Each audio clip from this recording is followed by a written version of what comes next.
പാചകവാതകവുമായി ഭാരതത്തിന്റെ കപ്പലായ ശിവാലിക് ഹോർമൂസ് കടലിടുക്ക് കടക്കുന്നു. നാവികസേനാ കപ്പലുകളുടെ അകമ്പടി ഇല്ലാതെയാണ് ശിവാലിക് യാത്ര തുടരുന്നത്. അതേസമയം സുരക്ഷാ മുൻകരുതലിന്റെ ഭാഗമായി ഇന്ത്യൻ യുദ്ധക്കപ്പലുകൾ പേർഷ്യൻ ഗൾഫിൽ സജ്ജമായി നിലയുറപ്പിച്ചിട്ടുണ്ട്. വിവരങ്ങൾ നന്ദഗോപൻ നൽകും. നന്ദൻ, കഴിഞ്ഞ ദിവസം പ്രധാനമന്ത്രി നരേന്ദ്രമോദി ഇറാൻ പ്രസിഡന്റുമായി ടെലിഫോണിൽ സംസാരിച്ചിരുന്നു. നമ്മുടെ വിദേശകാര്യമന്ത്രി ഡോക്ടർ എസ് ജയശങ്കർ പലതവണ ഇറാൻ വിദേശകാര്യമന്ത്രിയുമായി സംസാരിക്കുന്നുണ്ട്. അപ്പോൾ ഭാരതത്തിന്റെ ഒരു നയതന്ത്ര വിജയം എന്ന നിലയിൽ കൂടി ഇതിനെ നോക്കിക്കാണാമല്ലോ. ഗൗതം, ഇന്ത്യയുടെ പാചകവാതക ഇറക്കുമതിയുടെ 55% ഹോർമുസ് കടലിടുക്ക് വഴിയാണ് നടക്കുന്നത്. മേഖലയിലെ സംഘർഷം കാരണം ഏകദേശം 28ഓളം ഇന്ത്യൻ കപ്പലുകൾ അവിടെ കുടുങ്ങിയിരുന്നു. പ്രധാനമന്ത്രി നരേന്ദ്രമോദി ഇറാൻ പ്രസിഡന്റുമായി നടത്തിയ ചർച്ചയെ തുടർന്ന് ഇന്ത്യൻ കപ്പലുകൾക്ക് കടന്നുപോകാൻ ഇറാൻ പ്രത്യേക അനുമതി നൽകിയിട്ടുണ്ട്. 40,000 മെട്രിക് ടൺ പാചകവാതകവുമായി ശിവാലിക് എന്ന കപ്പലാണ് ഇപ്പോൾ ഹോർമുസ് കടലിടുക്കിലൂടെ കടന്നു വരുന്നത്.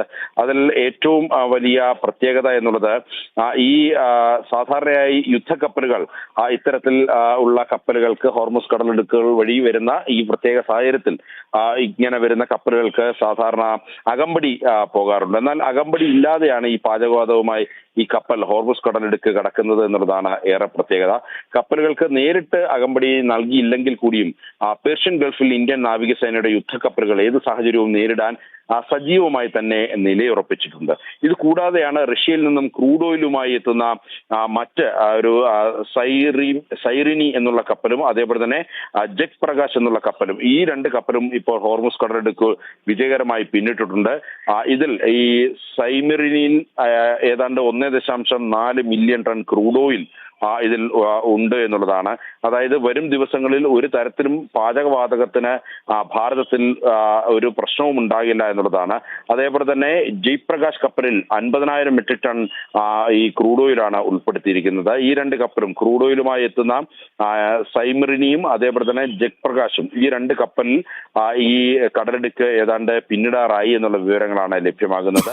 1.4 ലക്ഷം മെട്രിക് ടൺ ക്രൂഡ് ഓയിലും 50,000 മെട്രിക് ടൺ ക്രൂഡ് ഓയിലുമാണ് ഈ രണ്ട് കപ്പലുകളിലായിട്ടുള്ളത്. ഇത് കൂടാതെയാണ് ഇപ്പോൾ ഈ ശിവാലിക് എന്ന കപ്പലിൽ പാചകവാതകം കൂടി ഭാരതത്തിലേക്ക് എത്തുന്നത്. 40,000 മെട്രിക് ടൺ പാചകവാതകമാണ് എത്തുന്നത്.